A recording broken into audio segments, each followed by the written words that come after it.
Olá, eu sou Erison Silva e este é o Teoria Periférica, o seu canal de reflexão filosófica acerca de tudo.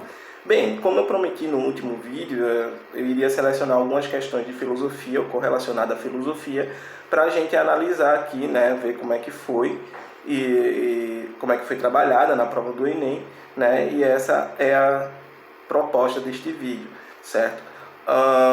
Eu queria colocar só um ponto que é, se esse vídeo ficar muito longo, muito extenso em tempo, certo? A gente vai dividir em duas partes. Então, vamos ver aqui, eu selecionei algumas questões, certo? Que envolvem autores de, né, filosofia, pensadores, e queria analisar aqui com vocês, certo? A primeira questão está aqui no número 50, na questão de número 50, certo? Do caderno amarelo, que é uma questão sobre Montaigne, né? Montaigne, que é conhecido por ser um filósofo cético e ser criador do gênero de escrita de ensaio, certo?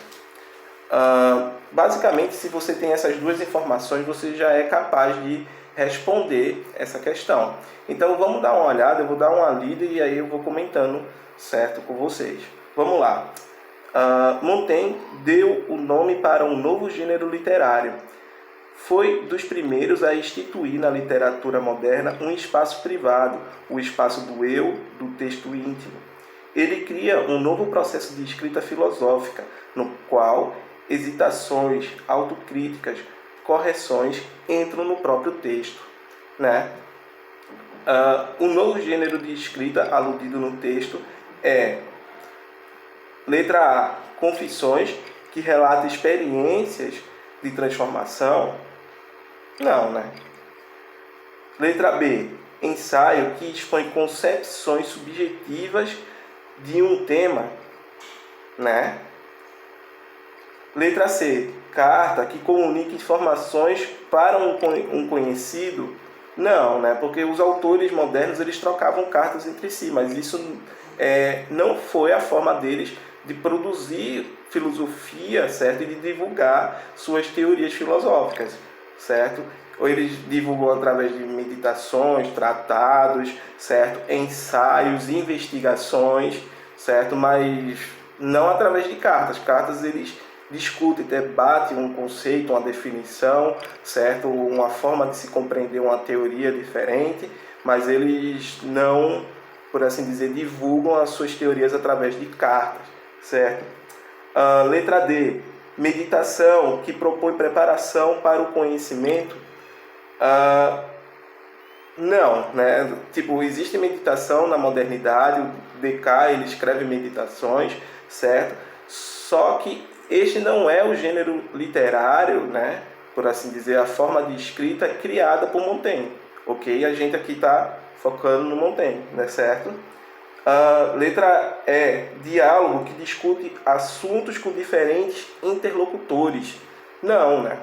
Porque o Montaigne não criou diálogo. O Platão já fala lá atrás, certo? Já faz lá atrás diálogos. E o Montaigne ele não teria como inventar algo que já existia, né? Então, tipo, aqui é a letra B, é um ensaio, certo? Que expõe concepções subjetivas de um tema, né? E basta lembrar, né? Ele cria um novo processo de escrita filosófica no qual hesitações, autocrítica, correções entram no próprio texto, né? Quando está falando isso, obviamente ele está falando de questões subjetivas de um tema, que um autor tem acerca de um tema, certo? Então aqui a resposta dessa questão sobre Montaigne é a letra B, certo?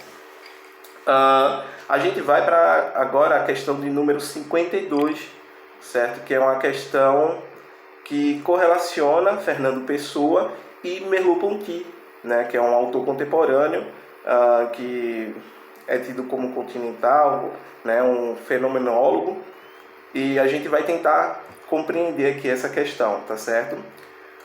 Vou começar lendo, vamos lá. São dois textos aqui, o primeiro texto é o do Fernando Pessoa, o segundo é o do Merleau-Ponty, certo?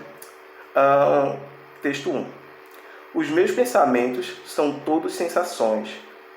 Penso com os olhos e com os ouvidos, e com as mãos e com os pés, e com o nariz e a boca, né? Ele pensa com os 5 sentidos, né? Ele está falando da compreensão sensorial, ok? Da realidade.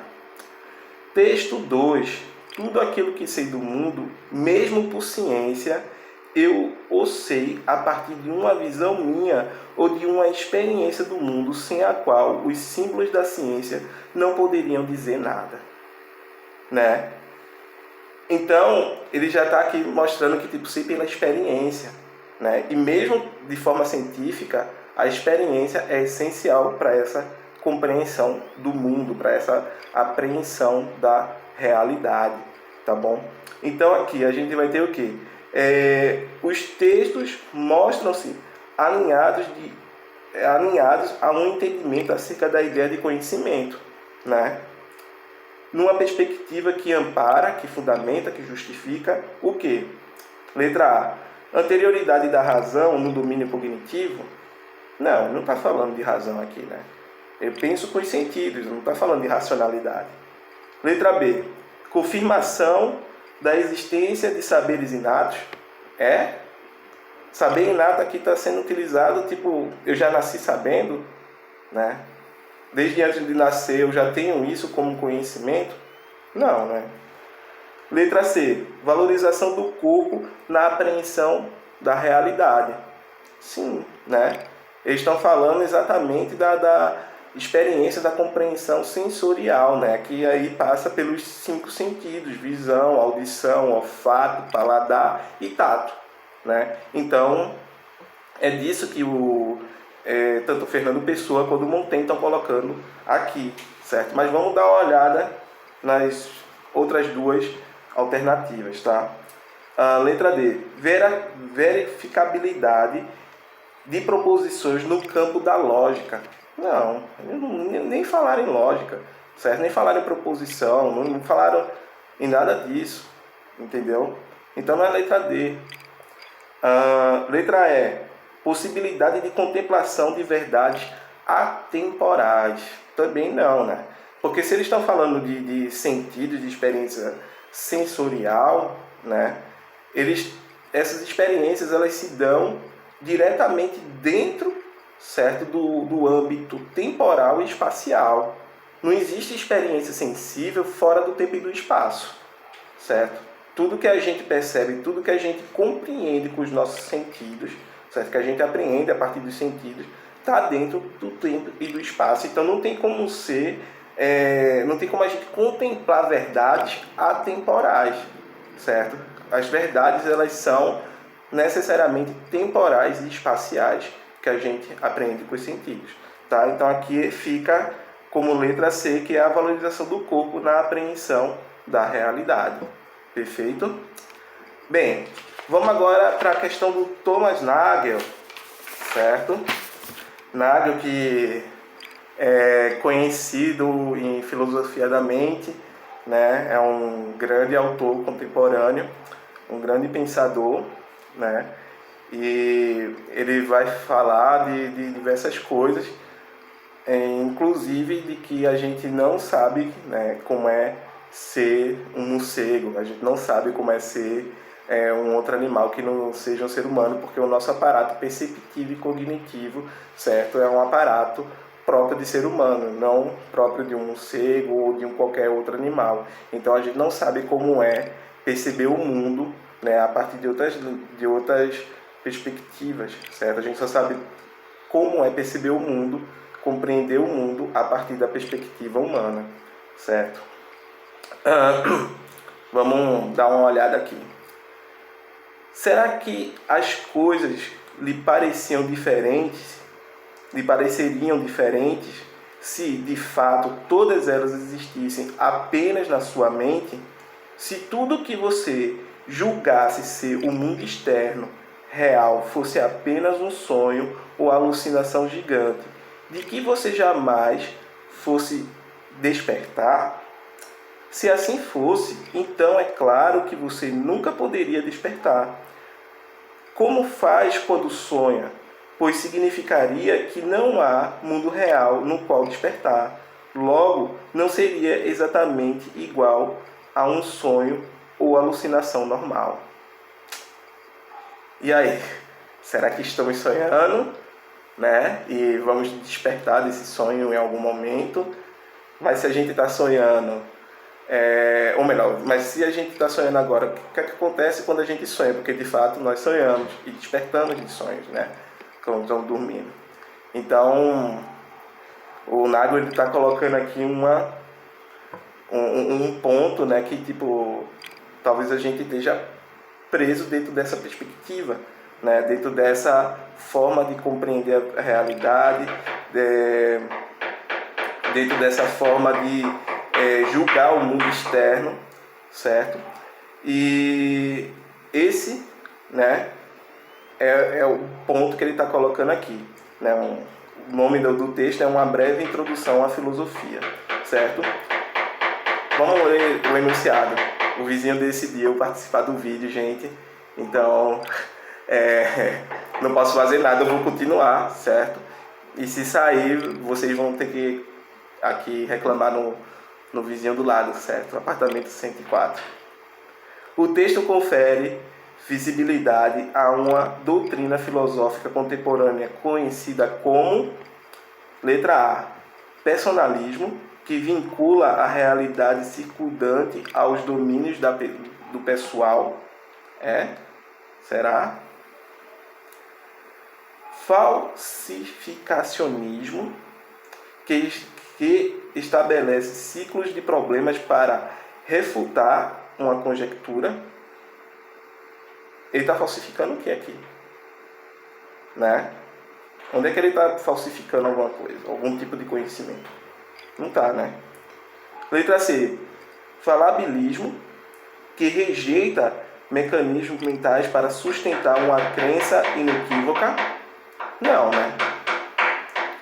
Letra D. Idealismo, que nega a existência de objetos independentemente do trabalho cognoscente. Não. Ele não está negando a existência de objetos, né? E letra E. Solipsismo, que reconhece limitações cognitivas para compreender uma experiência compartilhada. É exatamente isso, né? Isso é uma espécie de solipsismo, que é você saber que temos experiências, certo? Percebemos coisas, mas eu não percebo do mesmo modo que o outro percebe, né? Ou eu não posso ter certeza que eu percebi do mesmo modo que o outro percebe e que o outro percebeu do mesmo modo como eu percebi, né? Então aqui, né, a gente está numa espécie de solipsismo, entendeu? Solipsismo que já foi colocado lá atrás, o Descartes ele é acusado de solipsismo, certo? E ele faz de tudo para sair de uma espécie de solipsismo.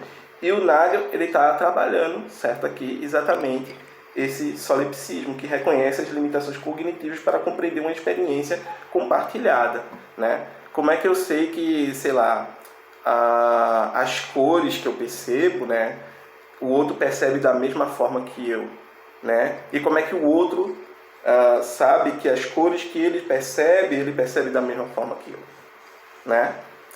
Então, tipo, é uma espécie de solipsismo. Eu não tenho como ter acesso ao que o outro conhece de modo direto, certo? Eu só tenho por via de diálogo, por via de comunicação, mas aí já é um acesso intermediado que, obviamente, não traz esse grau de certeza que é esperado. Então, aqui a gente tem como resposta a letra E, solipsismo, ok?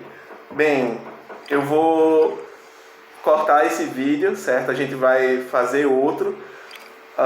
Estamos na questão 58, ainda tem Tocqueville, David Hume, Aristóteles e mais gente aqui para a gente poder falar, mais questões para poder comentar. Então vão ser 2 vídeos, tá, gente?